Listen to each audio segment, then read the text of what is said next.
বিদ্যুতের বিল উঠছে খুব, এটা করুন, আর কোনো রকম বিদ্যুতের বেশি বিল উঠবে না। নমস্কার বন্ধুরা, আজ আপনাদেরকে এমন একটা টিপস দেবো যাতে আপনারা পয়সাই বাঁচাবেন, শুধু পয়সাই বাঁচান, খরচা আপনাদের একদমই কমে যাবে। কারণ সকলের বাড়িতে কম বেশি জামা কাপড় ইস্ত্রি করা হয়, আয়রন করা হয়, বাইরে থেকে করাতে পয়সা লাগে, বাড়িতে করালেও অনেক বিদ্যুতের বিল লাগে। তাই আজকে আমি এমন একটা টিপস নিয়ে এসেছি, দেখুন তাতে আপনাদের বিদ্যুতের বিল একদমই উঠবে না। দেখতে থাকুন আমার এই ভিডিওটা। এখনকার সকলের বাড়িতেই যে আয়রন ব্যবহার হয় সেটা স্মার্ট টাইপের আয়রন, অর্থাৎ থার্মোস্ট্যাট সিস্টেম, যে টেরিকট করবে, উলেন করবে, কটন করবে, সেটা সেটিং করা যায়।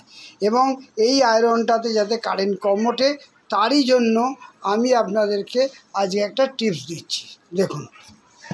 দেখুন ওই আয়রনটাকে এরকম একটা প্লাস্টিকে মুড়ে নেবেন, নিয়ে কি করবেন, প্রত্যেকের বাড়িতেই এখন ফ্রিজ থাকে, সেই ফ্রিজের ডিপ ফ্রিজের মধ্যে, অর্থাৎ ডিপ ফ্রিজ, যেটা ফ্রিজের ডিপ ফ্রিজ হয়, সেই ফ্রিজারের ডিপ ফ্রিজের মধ্যে এই আয়রনটাকে মিনিট 10 থেকে 15 মিনিটের জন্য রেখে দেবেন।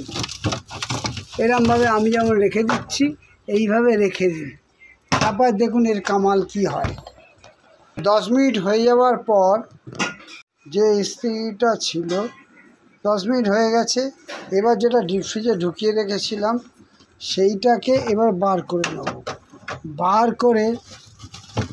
করে নিলে কি হবে, এটা বার করার পর বার করে নিলাম, নিয়ে এটা রেখে একটা জায়গায় রাখলাম, রেখে খুলে নিলাম।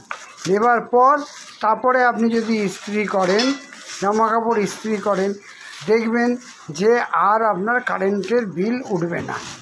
কারণ কি, আগে কি হচ্ছিল, আগে যখন এই যে থার্মোস্ট্যাটটা দেখতে পাচ্ছেন, এই থার্মোস্ট্যাটটা ঠিক মতন জায়গায় ঠিক কাজ করতো না, টাইমের কাট করতো না, যার জন্য আপনার যেই এই ঠান্ডায় জমে গেল, ওর সেন্সারটা বেড়ে গেল, সেন্সারটা ঠিক হয়ে যায়, অটোমেটিক ঠিক হয়ে যাবে। তখন আপনি যেখানে যে কাট পয়েন্টে যাবেন সেই কাট পয়েন্টে থাকবে। এবং এই যে কর্ডটা অনেক সময় এমনিতে চলতে চলতে ডিসঅর্ডার হয়, ভেতরে কিছু ডিস্টার্ব হয়, তাই ঠান্ডায় রাখলে এটা ভালো হয়ে যায় এবং নিশ্চিন্তভাবে আপনি কাজ করলে কোনো আর কারেন্টের বিল উঠবে না।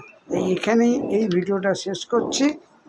আপনারা ভালো থাকবেন, সুস্থ থাকবেন, নমস্কার জানাই।